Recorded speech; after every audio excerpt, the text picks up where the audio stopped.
Assalamu alaikum to everyone. I am Dr. Shahbaz, consultant anesthesia. So आज का कोई lecture नहीं है एज सच. बेसिकली ये थोड़ा जो हमारे मेडिकल ऑफिसर्स और पैरामेडिकल स्टाफिंग और ये इस तरह के बेसिक लेवल पे how to intubate and how to prepare. Basically इसके पीछे बैकग्राउंड जो है ना वो ये बनता है कि हमारे काफ़ी ज़्यादा प्रॉब्लम्स हमें आते हैं जब हम जाते हैं कभी भी किसी भी जगह इंटूबेशन करने. तो मकसद था हमारा कि उन चीज़ों को हम इम्प्रूव कर सकें. तो उसके लिए जो है ना हमने ये किया है कि preparation and technique for endotracheal इंटूबेशन.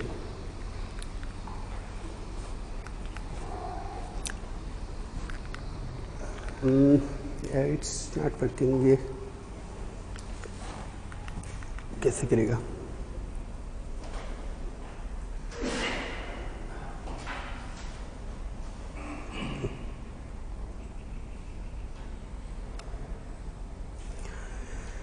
We start with a scenario जो हमें कॉमनली कहीं पे भी सिचुएशन हमें एनकाउंटर होती है. You receive a 40 years old patient in collapse state.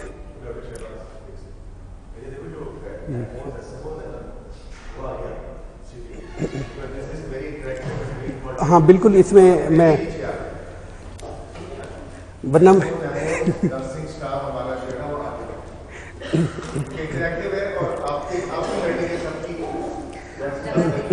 Interactive है. मैंने शुरू करना था बैक बेंचिंग से, इसीलिए मैंने पूछा था आपसे कि आप बैक बेंचर हैं क्या. सही, राइट, दैट्स ग्रेट. चलें जी, if we got adjusted then we started again. So अगर हम इस सिनेरियो को देखें, जस्ट एक देखें, हम कॉमनली ये चीज़ें आती रहती हैं हमारे पास में. You receive a 40 years old patient in collapse state. अब अकॉर्डिंग टू मतलब प्रोटोकॉल जो है हमारा, सबसे पहले आप क्या करते हैं, रिस्पॉन्सिवनेस चेक करते हैं. He is unresponsive to command, and checking carotid.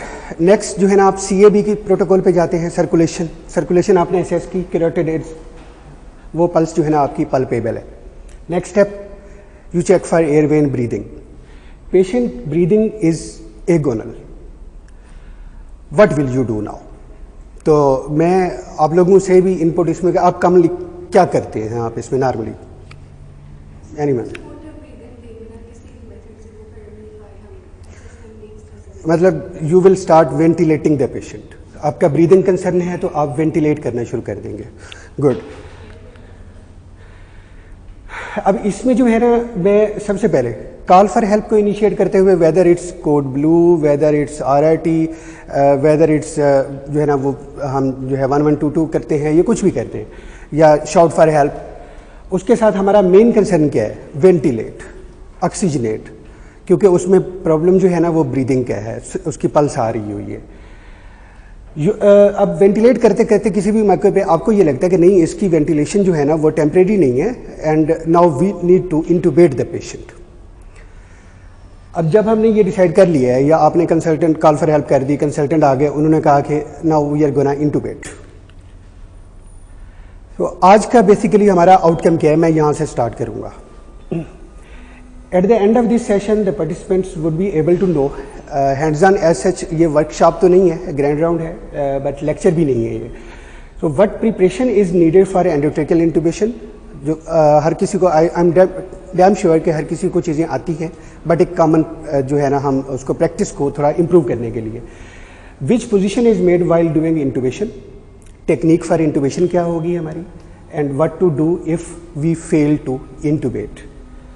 ये हमारे आज का जो है ना मोटिव है. What preparation is needed for इंटूबेशन.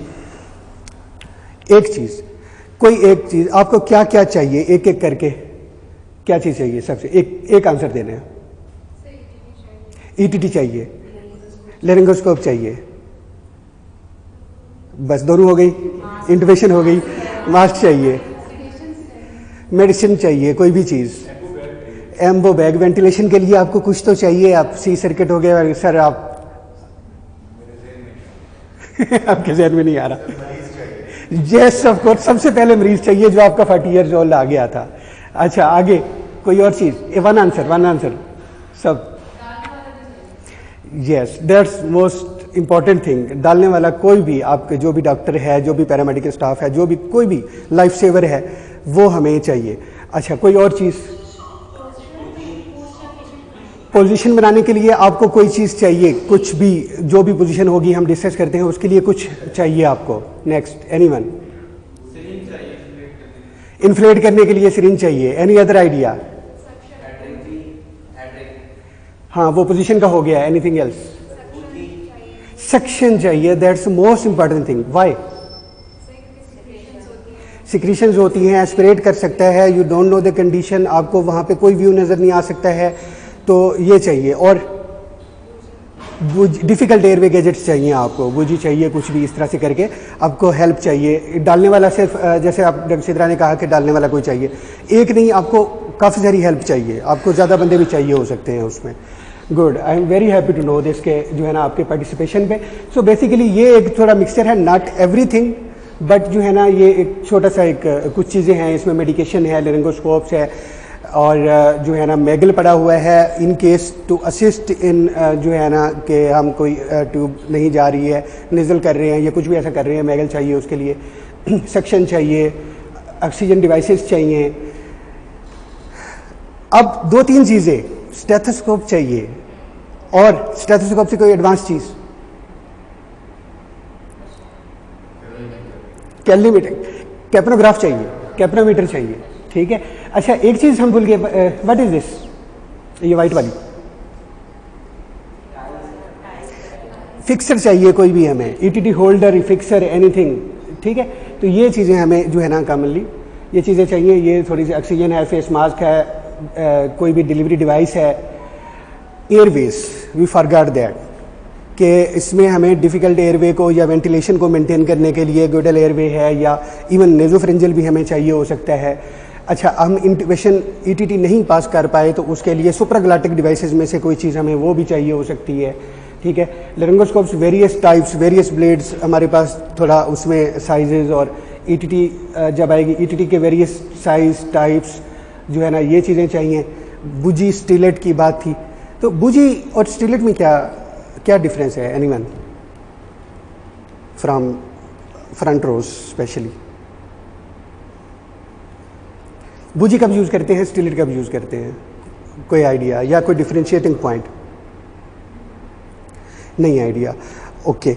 बुजी होता है कि वो बेसिकली आप जो है ना कोई भी लेरिंगोस्कोपी आपने की, ईटीटी आपको व्यू नज़र आ रहा है या बहुत मिनिमाइज कंप्रोमाइज व्यू नज़र आ रहा है, तो आपने उसमें बुजी पहले डाल दी एज ए गाइड वायर, उसके ऊपर आपने ट्यूब स्लाइड कर दी। ये होता है बुजी का काम, गम इलास्टिक बुजी कहते हैं इसे। बाज़ ये जो है ना इसमें वेंटिलेटिंग पोर्ट भी होता है, जेट वेंटिलेशन भी उससे, if you are unable to ventilate, तो if you are unable to ventilate और इंटूबेट, तो उसके ज़रिए भी हम वेंटिलेशन किसी हद तक थोड़ी देर के लिए मेंटेन कर सकते हैं।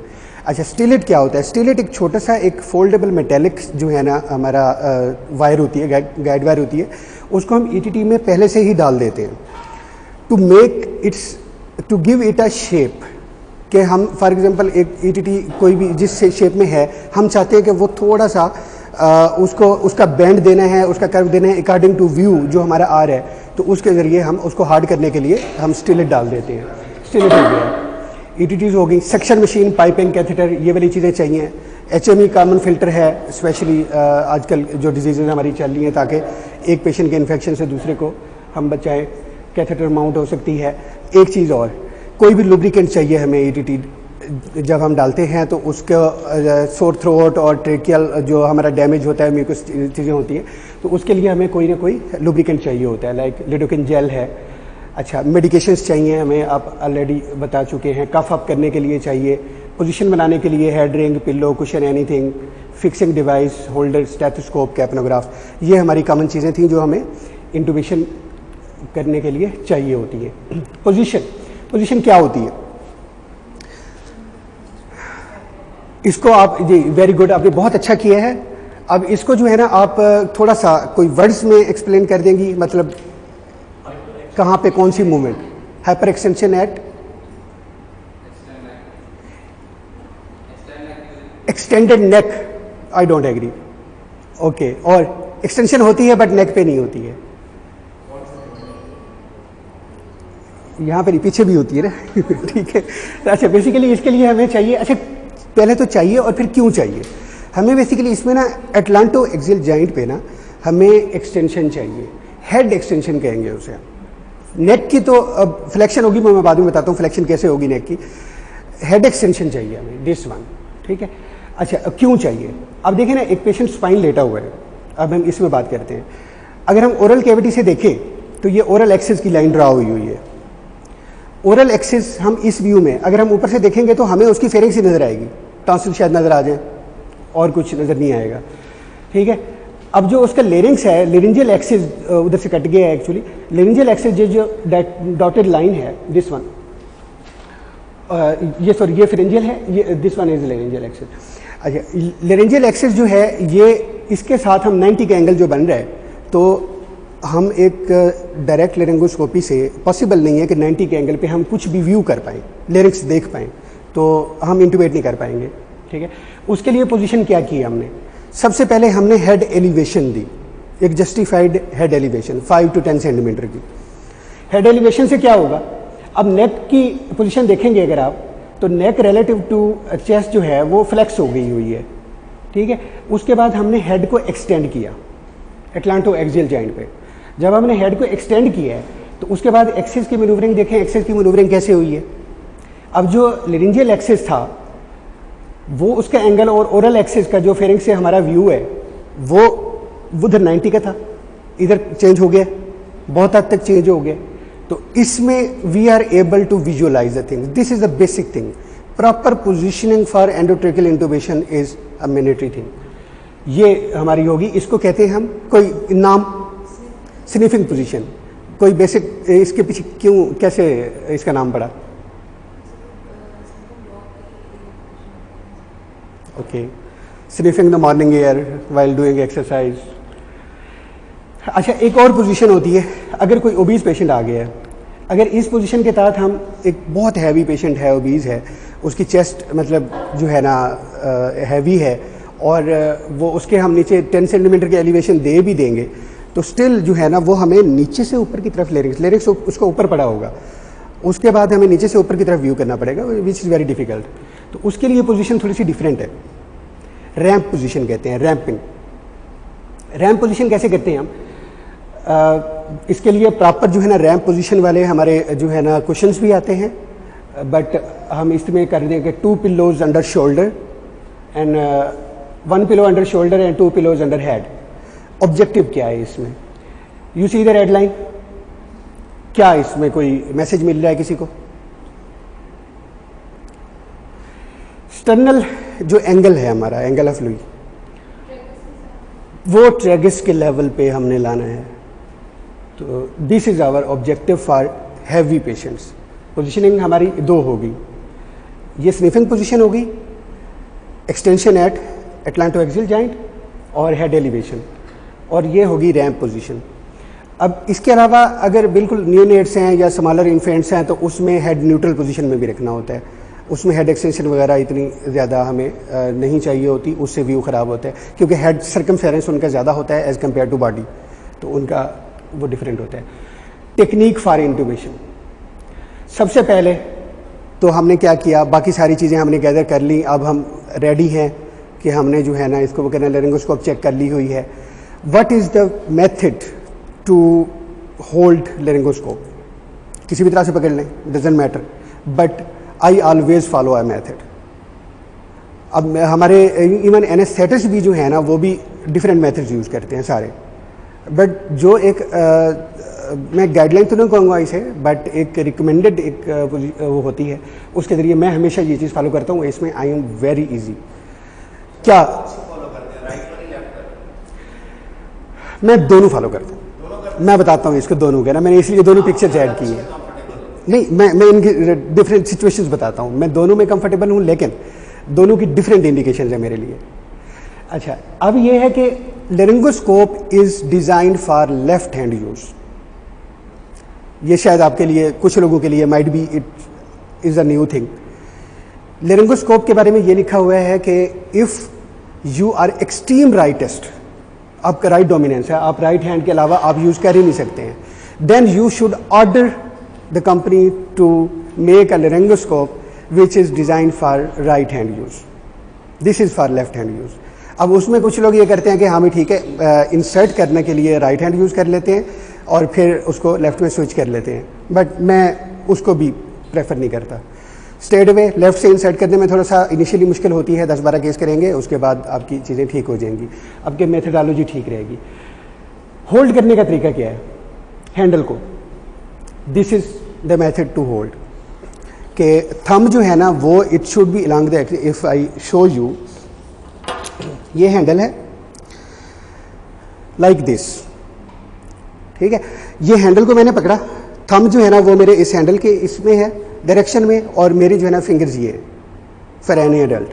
अब इसमें मैं थोड़ी देर में ये भी बताऊंगा कि इसमें हम असेंबलिंग कैसे कर सकते हैं, असेंबल कैसे करना है इसको, क्योंकि यही सबसे बड़ा मुश्किल होता है, क्योंकि हमें सपोर्ट स्टाफ का एक वो होता है कि जब एक लेरिंगोस्कोप मांगा उन्होंने हैंडल करके असेंबल करके दे दिया, और एट टाइम्स जब वो सपोर्ट स्टाफ अवेलेबल नहीं है तो हम स्टक हुए हैं कि कभी इसको यूं लगाने की कोशिश कर रहे हैं, कभी अपोजिट लगाने की कोशिश कर रहे हैं, कभी इवन हम पैनिक में आके उसके मुंह में उल्टा भी डाल रहे हैं ऊपर की तरफ, तो ये भी होता है। तो this is the method to hold.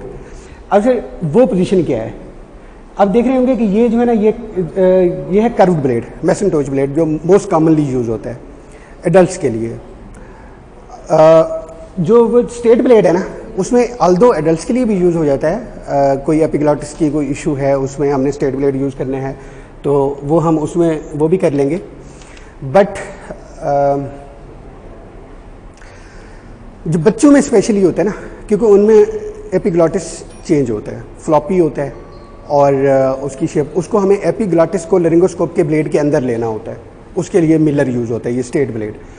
अब बच्चों में हम अगर हैंडल को यूज़ करेंगे, हम क्या करते हैं कि हम एडल्ट में लेरिंगोस्कोपी करते हुए कि हमने लेरिंगोस्कोप मुंह में डाला, असिस्टेंट को कहा कि वो ट्रिकिया की मैनूवरिंग कर दे, प्रेशर दे दे, इधर कर दे उधर कर दे, ठीक है, जो भी हमें व्यू कंफर्टेबल होगा उसमें हम वो कर रहे हैं। बच्चों में ये चीज़ बड़ी, थोड़ा सा इधर करो वो ट्रिकिया उधर हो जाता है, उधर करो उधर हो जाता है, तो वो बड़ी मुश्किल होती है। उसके लिए क्या करते हैं कि जो छोटे ब्लेड्स हैं उसमें मैं ये करता हूँ, जो बच्चे हैं specially, instead of holding like this, उसमें आई होल्ड लाइक दिस, यहाँ से ब्लेड को इस तरह से करके, और उसके बाद मैं अपनी इस फिंगर से जो है उसको ट्रेकिया को मैनिपुलेट कर सकता हूँ, लिरिक्स को ऊपर से एक्सटर्नली मैनिपुलेट कर सकता हूँ जहाँ पे मुझे चाहिए। तो वो उसके लिए सर, उसके लिए मैं सिर्फ उसके लिए वो पोजीशन यूज़ करता हूँ। That's my answer for that. तो ये आपने इंट्यूबिशन करनी है उसकी, ठीक है।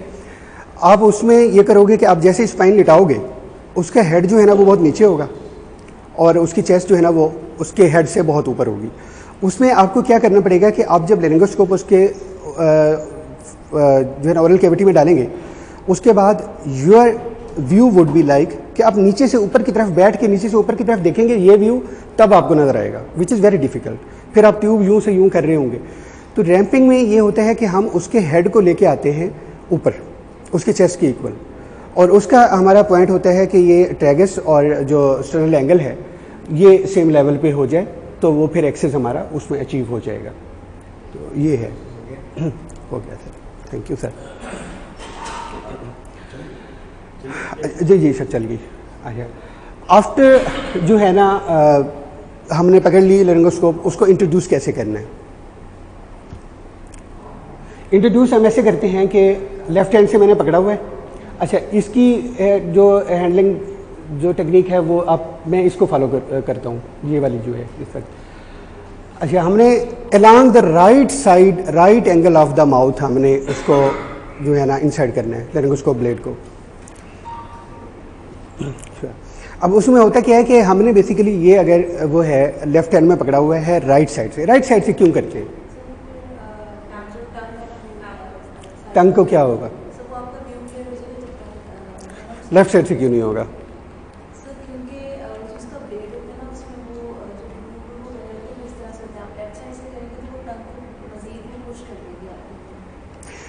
आपने बेसिकली, हाँ, ब्लेड इस तरह से बने होते हैं, उसमें होता ये है कि आप ग्रूव, कोई भी ग्रूव तो ऐसा सच नहीं है इसमें ब्लेड में ना। अब बेसिकली ये ब्लेड है, इसको मैं भी ओपन कर लेता हूँ, ठीक है।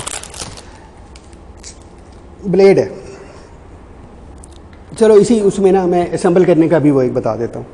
असेंबल करने के लिए क्या है कि मैं हमेशा एक जो है ना सिस्टमेट जो है ना वो करता हूँ, फॉलो करता हूँ। ये जो आपका ये जो अंदर ये चीज़ है, it should be facing opposite to you, ठीक है। ये अपोजिट होगी और आप इस तरह से पकड़ लेंगे और लेफ्ट हैंड में पकड़ लेंगे। जब आप लेफ्ट हैंड में पकड़ेंगे ये करेंगे और इसको आप ऐसे पकड़ लें राइट हैंड में, ठीक है। Automatically you engage this part, first engage like this. Engage करने के बाद यू डू लाइक दिस, तो ये आपकी लेरिंगोस्कोप जो है वो जलती बुझती ऑन हो जाएगी, ठीक है। अब उसमें ये होगा कि अब हमने ये फॉर एग्जांपल ये टंग है, दिस इज टंग, ठीक है। अब हमने क्या किया कि हमने इसकी देखना कहाँ से है, व्यू कहाँ से करना है, लेरिंगोस्कोपिक व्यू जो है। हम अगर लेफ्ट साइड से जाते हैं तो टंग तो इधर आ जाएगी और हमने देखना है लेरिंगोस्कोप की राइट साइड से, तो हमें व्यू नजर आएगा ही नहीं, वो टंग आपके आगे आ जाएगी। बहुत ही कोई इजी एयरवे हो तो वो भी बड़ा मुश्किल हो कि आप देख लेंगे, अदरवाइज जो है ना वो पॉसिबल नहीं है। सो इसलिए इस स्ट्रक्चर को ये जो है ना ये सॉफ्ट सा स्ट्रक्चर है टंग, इसको इधर से बचाने के लिए हम along the right side of the टंग जाते हैं। और उसमें यह है कि जो भी टंग होती है वो इस साइड से ऐसे होती रही, हमने उधर से देखना ही नहीं है, हमने तो देखना है इधर से, इस तरह से करके, ठीक है। तो ये इसके पीछे साइंस है। और ये हमारी होगी, अच्छा राइट साइड ऑफ द, उससे हमने जो है ना पुश किया है, इंसर्ट किया है।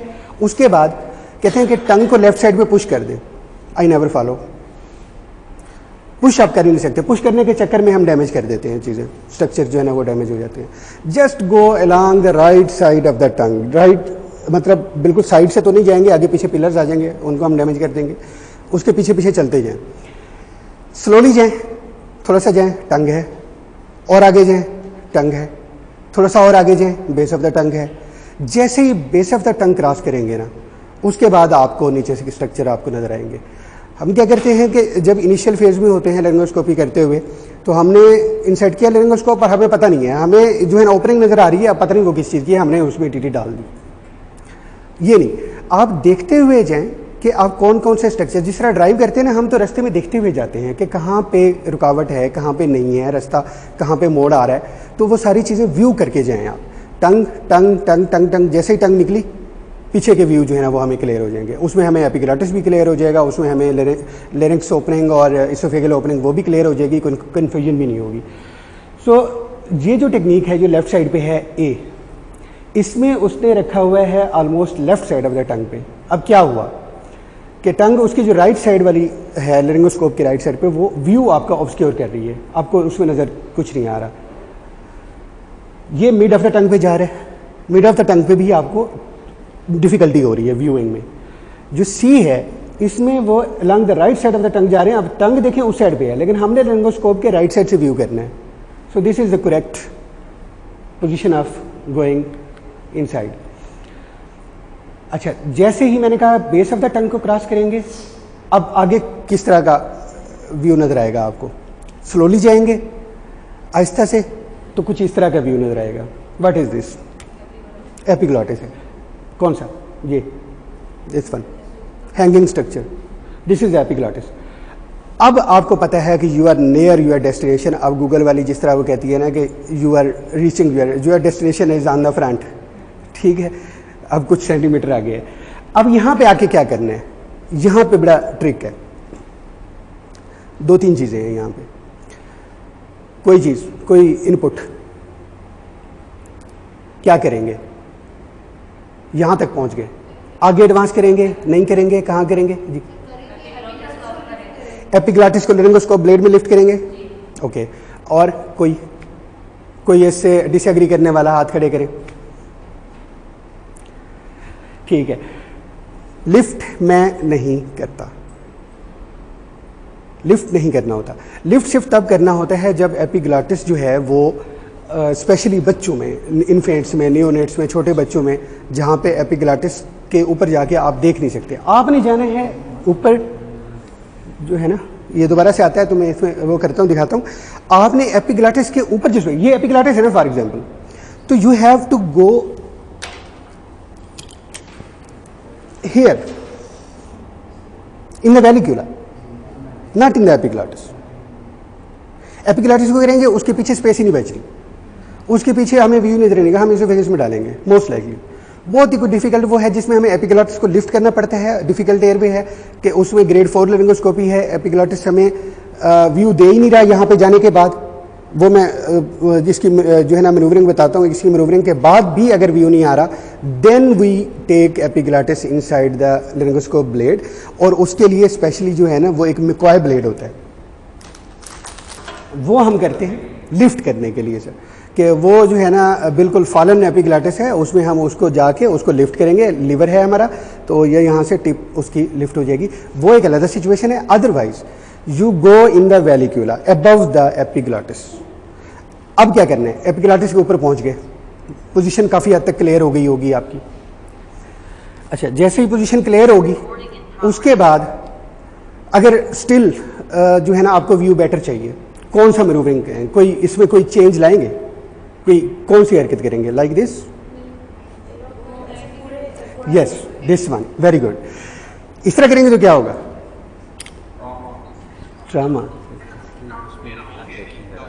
इसमें भी आप इसके व्यू में भी रहें। Okay okay okay okay okay okay, all right all right, सही। तो अब हम बेसिकली इसमें ये करते हैं कि ये व्यू था, हमने लेरिंगोस्कोप ब्लेड जो है ना वो वैलिक्यूला में लेके गए और हमने उसको ये लिफ्ट किया एट दिस जॉइंट। इस रिस्ट जॉइंट के ऊपर मूवमेंट नहीं करनी हमने, रिस्ट जॉइंट के ऊपर मूवमेंट की हमने दांत तोड़ दिए उनके, डैमेज और व्यू भी उसमें खराब होगा। We have to lift it like this, ठीक है। अब ये हम करेंगे तो इसके बाद हमारी पोजीशन जो है ना वो प्रॉपर हो जाएगी और हम उसमें, अच्छा अब आपको ये व्यू नज़र आ गया, ये आया था, हम वैलिक्यूला में गए, वैलिक्यूला में जाने के बाद हमने थोड़ा सा उसको लिफ्ट किया और हमारी पोजीशन कोई बहुत सारी पोजीशंस हो सकती हैं, लाइक दिस कोई आ गई, एपिग्लॉटिस ऊपर है। अब देखें लेरिंगोस्कोप, ये तो खैर वीडियो की पिक्चर है, अदरवाइज वीडियो का भी ब्लेड जो है वो इसमें नहीं है, वीडियो का ब्लेड भी इससे ऊपर है एपिग्लॉटिस से। तो ये व्यू आ गया हमारा, वोकल कार्ड्स हमें नज़र आ रहे हैं, ठीक है, ये स्ट्रक्चर हमें नज़र आ गया कि ये इसोफेगस नहीं है, ये हमारा ट्रेकिया है, लेरिंग्स है, हमने इसमें ट्यूब डालनी है और हमने ईटीटी डाल दी। यस वैलिक्यूला, एक्सेप्ट, हाँ एक्सेप्ट चिल्ड्रन जिनमें एपिग्लॉटिस फ्लॉपी होते हैं, या एक्सेप्ट जो है ना वो ग्रेड 3 और 4 की लेरिंगोस्कोपी, स्पेशली 4 की, उसमें अगर लिफ्ट कर सकें हम तो उसके लिए मकवाए से या किसी और तरीके से, मिलर से। अच्छा, इसमें एक और चीज़ है, जो मैसेंटोच है ना, ये कर्व्ड ब्लेड है, इसमें जब भी हम एपिग्लॉटिस को ब्लेड के अंदर लेने की कोशिश करते हैं ना तो वो उसके नीचे व्यू नहीं बनता हमारा, because it is curved blade. अगर हमें एपिग्लॉटिस को लिफ्ट करना है तो उसके लिए हमें स्ट्रेट ब्लेड यूज़ करना चाहिए, मिलर या फिर मिक्वाई उसको लिफ्ट करने के लिए, तो वो उसके लिए ज़्यादा बेहतर होगा। हमने ट्यूब डाल दी तो बड़ा अच्छा हुआ, हमने लाइफ सेव कर ली है। कंफर्म कैसे करेंगे,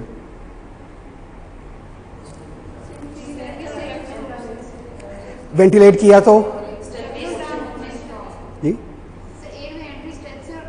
स्टेथ से आप चेक करेंगे, ओके स्टेथ से आप चेक कर सकते हैं, कैप्नोग्राफ से चेक कर सकते हैं, सही है।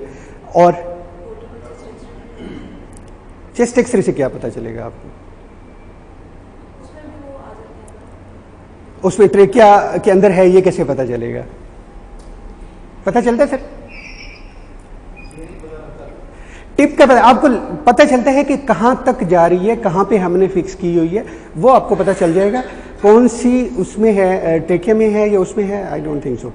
अच्छा, और कोई और तरीका, फूंक मार के चेक कर लेंगे चेस्ट राइज हो रही है कि नहीं हो रही, वेंटिलेट करके, सही, ये चीज़ है। गोल्ड स्टैंडर्ड कौन सा है, कैप्नोग्राफ। मैं जब भी इंटूबेट करता हूँ उसके बाद, बहुत पहले की बात है कि हम उसमें वो कर लेते थे कि जो है ना आस्कल्टेट कर लेते थे, और ये वो आस्कल्टेशन अभी भी करते हैं, लेकिन कंफर्म करने के लिए नहीं। Once the tube is in, सबसे पहला step cuff up, cuff up के साथ ventilate and see the capnograph, that's it. Capnograph पे परसिस्टेंट आपकी जो है ना वेव फॉर्म आ रही है तो कंफर्म विद एंड CO2। ये कंसिस्टेंट आपकी जो है ना रीडिंग्स आ रही हैं, ग्राफ आ रहा है, तो you are inside the trachea. आप इसोफेगस में नहीं है। इसोफेगस में कैसी आएगी? इसोफेगस में भी तो आएगी ना, उसमें भी तो CO2 होती है स्टमक में। परसिस्टेंट नहीं आएगी। एक आधा आपको जो है ना ग्राफ बन के उसके बाद वो जीरो हो जाएगा। और उसके अलावा बाकी क्लिनिकली भी आप उसकी चेस्ट राइज नहीं हो रही होगी, उसकी गर्गलिंग साउंड्स आ रही होंगी, आप स्टेप से उसको कंफर्म कर सकते हैं, ठीक है। तो ये आपकी कंफर्मेशंस होंगी, तो आप इस तरह से करके कंफर्म करेंगे। So now that's a wow point, आपने इंटूबेट कर दिया। तो ये इसमें अभी तक इंटूबेशन के हवाले से कोई चीज़ कन्फ्यूजन में हो अभी किसी की? इट्स ओके, आ जाते हैं, दैट्स गुड, सही बात है। अब वो ट्राई करके देखना, ठीक है। अच्छा, और जो है ना आपने कर ली, आपने इंटूबेट कर लिया। जो ए पिक्चर है ना आपकी, ये आ गई आपकी, आपने ट्यूब डाल दी। चलो बी पिक्चर भी आ गई, आप एक्सपर्ट हैं, आपने डाल दी। सी वाली आ गई, अब क्या करेंगे? इसमें तो ट्यूब नहीं जाने वाली, इसमें मैन्यूवरिंग करेंगे आप। कोई भी मैन्यूवरिंग हो सकती है, लाइक आप उसकी पोजीशन दोबारा से चेंज कर लें, आप उसमें लेरिंगोस्कोप ब्लेड चेंज कर लें, आप इसमें थोड़ा सा असिस्टेंट को कहें वो जो है ना ट्रेकिया की मैनिपुलेशन कर दे, मतलब what ever you feel that time, okay. Different हो सकता है, इसमें कोई हार्ड एंड फास्ट वो नहीं है, बट यू डू मैन्यूवरिंग कि इसमें ये व्यू इसका थोड़ा सा चेंज हो, आपको ये एपिग्लॉटिस नजर है, क्योंकि ईटीटी अंडर विजन डालनी है। मैं हमेशा जब भी ट्रेन करता हूँ अपने जो है ना जूनियर कोलीग्स को, उसमें यह था कि डाल दी, नहीं डाली तो चली तो जानी है ईटीटी, अब वो बाद में पता चलेगा कि इसोफेगस में चली गई है। ये नहीं चीज़ नहीं होनी चाहिए। If you are in doubt take it out, that's it. आपको डाउट नहीं होना चाहिए। ETT should be under vision कि हाँ ये ट्रेकिया में है, अंडर विजन है। मैं तो एंटाइडल के भी ठीक है गाइडलाइन है, मैं उसमें वो नहीं कहता मेरे ऊपर फतवे लग जाएंगे, अदरवाइज मैं अंडर विजन ही डालता हूँ, ठीक है। अब सी आ गया तो आपने ये कर लिया, डी आ गया। Now it's troublesome thing to think about it. अब क्या करेंगे? ऐसा देखा होगा, हो गया होगा आपके साथ, आई एम श्योर कभी ऐसी सिचुएशंस आ जाती हैं, मुझे आ जाती हैं। फिर क्या करेंगे? Call for help, the most basic step. अगर पहले कॉल फॉर हेल्प नहीं है, call for help can be for more staff, anything, मतलब कोई आपकी हेल्प के लिए चाहिए, नॉट सीनियर ऑलवेज, ठीक है, not other speciality always. Call for help is the first and most important thing, very good. और इसमें जो है ना आपको एपिग्लॉटिस कहीं नजर आ रहा है, थोड़ा सा मैन्यूवरिंग से आपको हल्का सा एपिग्लॉटिस कहीं नजर आ जाता है। अच्छा, आपकी मैन्यूवरिंग होती है और आपकी पोजीशन अब सी पे आ जाती है, आप मैन्यूवरिंग के बाद भी सी पे आ जाते हैं, आपने ब्लेड भी चेंज कर लिए, आपने पोजीशन भी चेंज कर ली, आपके असिस्टेंट ने भी हेल्प आउट कर दिया आपको, अब आपकी पोजीशन होगी सी वाली। अब क्या करेंगे कि इससे ज़्यादा तो ऑप्टिमाइज नहीं हो सकता, इसमें कोई वे आउट है? इसमें बूजी का रोल है, या ए बी में भी अगर ट्यूब सीधी स्ट्रेट नहीं जा रही, ए में तो नहीं, बी की बात कर रहा हूँ, बी में भी बूजी का रोल हो सकता है। सी जो पोजीशन है इसमें बूजी का रोल हो सकता है if it can not convert into B R A. इसमें आप बूजी डालेंगे। अब बूजी का क्या तरीका है कि आप बूजी स्लाइड करेंगे कि इसके बिल्कुल नीचे से, ये अंडर विजन नहीं होगी लेकिन बिल्कुल इसके नीचे से स्लाइड करते हुए जाएंगे। अब जैसे ही आपने बूजी इसके ऊपर स्लाइड कर दी तो एक तो आपको ट्रेकियल रिंग की फील वगैरह आ सकती है, नहीं भी आई तो कोई उसमें इशू नहीं है, आप उसके ऊपर ईटीटी स्लाइड कर दें और कंफर्म कर लें with capnograph and with auscultation as well कि जो है ना आपकी ट्यूब इन प्लेस है। और अगर नहीं है तो उसमें फिर दूसरी चीज़ें हैं, अगर है तो इसका मतलब है आपने ईटीटी डाल दी है, यू आर स्टिल सक्सेसफुल। तो ये चीज़ है, दिस इज ट्रबल शूटिंग। अगर हमने 4 पे ही रहे या हम 3 पे भी आ गए और हमने बूजी भी कर ली, मैन्यूवरिंग भी कर ली, लेरिंगोस्कोप ब्लेड भी चेंज कर लिए एंड स्टिल हमसे ट्यूब हमने डाली तो सही लेकिन वो इसोफेगस में थी, हमने उसको निकाल दिया, अब क्या करना है? डॉक्टर मरियम कह रही हैं कि जो है ना इंट्यूबेशन नहीं हुई है, डोंट पैनिक। कुछ भी आप करें, नेक्स्ट देखते हैं क्या करना है, but don't panic. Call for help again अगर पहले नहीं की हुई, ठीक है। और बाकी जो है ना चीज़ें आएंगी उसमें, डिफरेंट चीज़ें। Because always remember, this is my favourite sentence, favourite ever. Patient does not die from failure to intubate.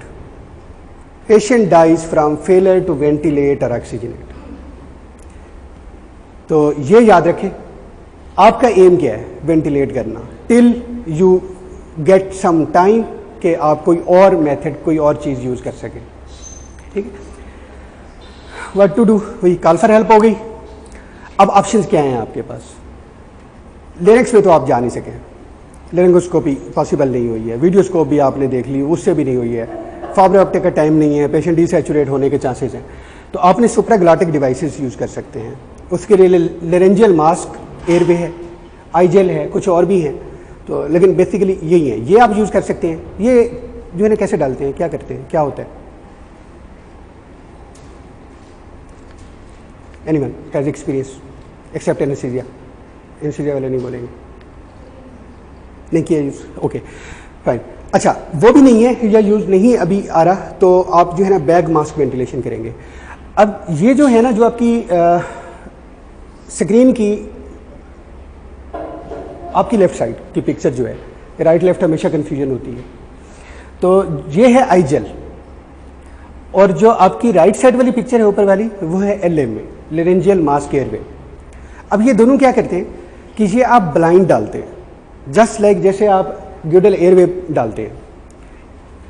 आपने सिंपली उसी तरह से टंग के पीछे से जाके आप चलते गए, इसकी शेप देख रहे हैं आप, तो ये आप डालते गए, चलते गए, और आपने जैसे ही टंग को क्रॉस किया वहाँ पे जाके ये बैठ जाएगा। कहाँ बैठेगा? इसोफेगस में, ठीक है। इसकी टिप इसोफेगस में होगी, और ऊपर क्या पड़ा है? इसोफेगस के बिल्कुल ऊपर है एपिग्लॉटिस, और वो तो इसको जहाँ पे ये फिक्स हो जाएगा जाके, थोड़ा सा इनिशियली मुश्किल होता है इसको एडजस्ट करना, तो जब जैसे ये फिक्स हो जाएगा तो ये इसकी जो ओपनिंग है वो मोस्ट प्रोबेबली लेरिक्स के ऊपर ही होगी। So you are able to ventilate the patient without laryngoscope, without doing any intervention. Simple ये चीज़ होगी। एलएमए हो, आईजेल हो, दोनों के अपने अपने जनरेशन्स हैं, डिफरेंट टाइप्स हैं, इंटूबेटिंग एलएमएज हैं, बहुत सारे फीचर्स हैं उनके न्यू, वो भी हैं। आईजेल और एलएमए में जो बेसिक डिफरेंस है ना, वो ये है कि आईजेल जो है ना, ये इसकी जो भी ल्यूमेन है ना, उसके बाहर जेल वाला स्ट्रक्चर होता है जो बाइटेबल नहीं होता। पेशेंट अगर बाइट भी कर रहा है तो it can not bite it, ये इसकी प्रोटेक्शन होती है। और इसमें एक सेक्शन पोर्ट होती है, आप उससे सेक्शन कर सकते हैं, क्योंकि ज़ाहिर है आप लिरिक्स के अंदर नहीं है, patient is prone to vomit and aspirate, ठीक है। जो एलएमए है उसमें क्या है? उसमें सेक्शन नहीं है, वो बाइटेबल हो सकता है अगर पेशेंट अवेक होता है। हाँ, उसमें कफ है, आप कफ इन्फ्लेट करके उसमें से आप वेंटिलेशन आप अपनी मज़ीद ऑप्टिमाइज़ कर सकते हैं और अच्छी कर सकते हैं। या फिर आपके पास बैग मास्क वेंटिलेशन है, वो भी फेल हो गया या नहीं, एक्सपर्टीज़ नहीं है, देन वैसे तो एक्सपर्टीज़ को नहीं चाहिए, बेसिक चीज़ है, वो हैंड्स ऑन होगा तो चीज़ें हो जाएंगी उसमें। बैग मास्क वेंटिलेशन पे आ गए, ये तो आपका मेन रूल है कि आप इंटूबेट नहीं कर सके थे तो हमने वेंटिलेट किया था इन ऑप्शंस के ज़रिए। ये इसका इंसर्ट करने का तरीका था कि सिंपली आप इस तरह से करके लेके जाएंगे, चलते जाएंगे, जहाँ पे फिक्स हो जाएगा। तो इसमें आप देखिए कि ये कहाँ पे फिक्स हुआ है, इसोफेगस में गया है, और सामने जो ओपनिंग है वो उसकी वो लेरिंग्स में है। So this is laryngeal mask या सुप्राग्लॉटिक डिवाइस, कोई भी है। Bag mask ventilation everyone knows कि सी और ई टेक्निक होती है, कुछ और टेक्निक्स भी हैं, वी टेक्निक आप, और इसके अलावा टू थंब टेक्निक, वो डिफ़िकल्ट एयरवे का, टू हैंड टेक्निक, वो सारी चीज़ें हैं। मेन उसमें क्या है? Proper positioning. प्रॉपर पोजीशनिंग क्या होगी? वो वही स्निफिंग पोजीशन होगी मोस्ट लाइकली, या अगर कोई बहुत हैवी पेशेंट है तो उसके लिए रैंपिंग होगी, बाकी चीज़ें होंगी, ठीक है। वो करके मास्क की हम टाइट सील करेंगे कि जब भी हम वेंटिलेट कर रहे हैं तो उससे लीकेज ना हो।